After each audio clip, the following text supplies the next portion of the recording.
आप साबर साधना संपन्न हमेशा करते रहते होंगे और साबर साधना में आपको बहुत सारी कभी-कभी परेशानियां भी आती हैं कि वो सिद्ध नहीं होते हैं। तो आज मैं कुछ छोटे-छोटे टिप्स दे रहा हूँ, जिसके ज़रिए आप साधना में और ज़्यादा सफल हो सकते हैं।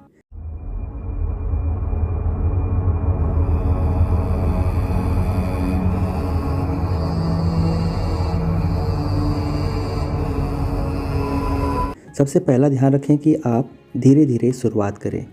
साबर साधना को शुरू करने से पहले आपको अपने आप को धीरे-धीरे तैयार करना होगा।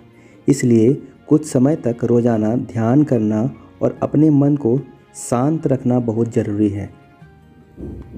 ये मैं वो टिप्स दे रहा हूँ जो लोगों को पता नहीं होता, बस मंत्र मिलने के साथ शुरू हो जाते हैं और असफलता ही मिलती है। दूसरा बात का ध्यान रखें, नियमितता। मतलब को आपको नियमित रहना है। साबर साधना को नियमित रूप से करना बहुत ज़रूरी है।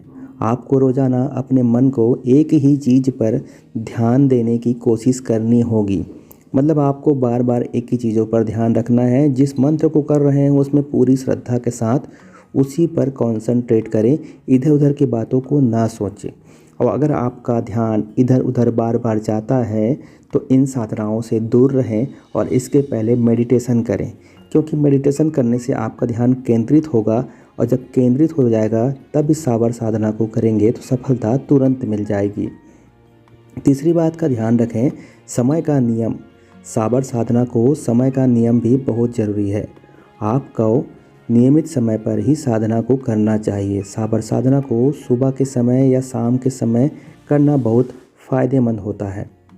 सुबह ब्रह्म मुहूर्त में भी कर सकते हैं और शाम को भी कर सकते हैं, लेकिन इस बात का ध्यान रखें कि समय एक जैसे होना इसलिए ज़रूरी है कि अगर आप जिस समय शुरू कर रहे हैं और जिस समय आप साधना को स्टार्ट कर रहे हैं, सेम जिस आराध्य देव का आप पूजन कर रहे हैं, इस देवी देवता का पूजन कर रहे हैं, वो उसी समय रोज़ आपको फिर से तैयार होकर आपके लिए ही प्रतीक्षा करेंगे कि आप उनकी पूजा करेंगे, उतनी साधना करेंगे और आप कितना ध्यान से उनका भक्ति करेंगे। तो उसी समय पे अब उनको पता नहीं है कि आज आपने 6 बजे किया, कल आपने 10 बजे किया, परसों शाम को आप करना भूल गए, किसी दिन और रात को किया, तो इस तरह से आपको करने से सफलता नहीं मिलेगी। दूसरा, व्यायाम करें। व्यायाम करने से आपका मन शांत होता है, आपका शरीर भी स्वस्थ रहता है। इसलिए साबर साधना के लिए आपको व्यायाम करना ज़रूरी है। अब व्यायाम करने का अर्थ ये नहीं है कि आपको बॉडी बनाना है। व्यायाम करने का तात्पर्य ये होता है कि आपके शरीर में सांसों की जो क्रिया होती है, शरीर में ऑक्सीजन की मात्रा कितनी देर आप रोक कर रखते हैं, कितनी देर तक आप छोड़ते हैं, इन सब चीज़ों से शरीर के अंदर में नर्वस सिस्टम और जो हमारी नाड़ियाँ होती हैं वो प्रभावशील बनती हैं। इसलिए आपको व्यायाम करने के लिए कहा जाता है। अब पांचवा है सही आधार। सही आधार लेना भी बहुत ज़रूरी है, क्योंकि आपको अपना आधार में पोषक तत्व को शामिल करना चाहिए, जिससे आपका मन भी शांत रहे। अगर आपको भूख लग रही है, अगर आपको कोई खाने की इच्छा बची हुई है, तो पूजा पाठ में ध्यान आपका नहीं जाएगा। इसलिए आपको सही आहार का भी ध्यान रखना ज़रूरी है। छठा चीज़ आते हैं संकल्प। जी हाँ, ये उतना ही ज़रूरी है जैसे कि आप एक एग्रीमेंट होता है, आप किसी को जॉब करने के पहले, कोई काम करवाने के पहले या किसी के साथ कोई समझौता करने के पहले या कोई चीज़ करने के पहले हम जब कोई एग्रीमेंट करते हैं, उसी तरह एक संकल्प होता है कि आप उस देवी या देवताओं के जो भी मंत्र वो जाप कर रहे हैं, वो साबर मंत्र हैं, उसको किस पर्पज़ से, किस काम के लिए, किस ज़रूरत को आपको क्या चाहिए, उस हिसाब से आपको संकल्प लेना बहुत ज़्यादा ज़रूरी है। तभी आप उसमें सफलता प्राप्त कर सकते हैं।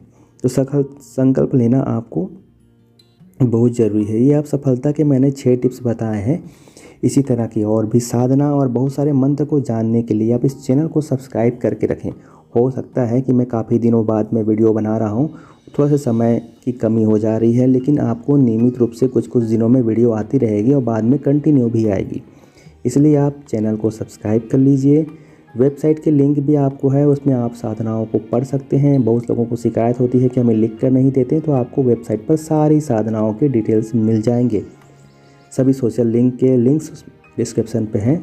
सबको फॉलो करके रखें, कहीं ना कहीं कुछ ना कुछ चीज़ें अपडेट मिलती रहती हैं। आपको हमेशा फ़ायदा ही मिलेगा। और हमको फ्री में आपको सब चीज़ें मिलेंगी। इसलिए इस चीज़ों का ध्यान रखें और लिंक को फॉलो कर लें। मिलते हैं एक और नए इंटरेस्टिंग वीडियो के साथ। धन्यवाद।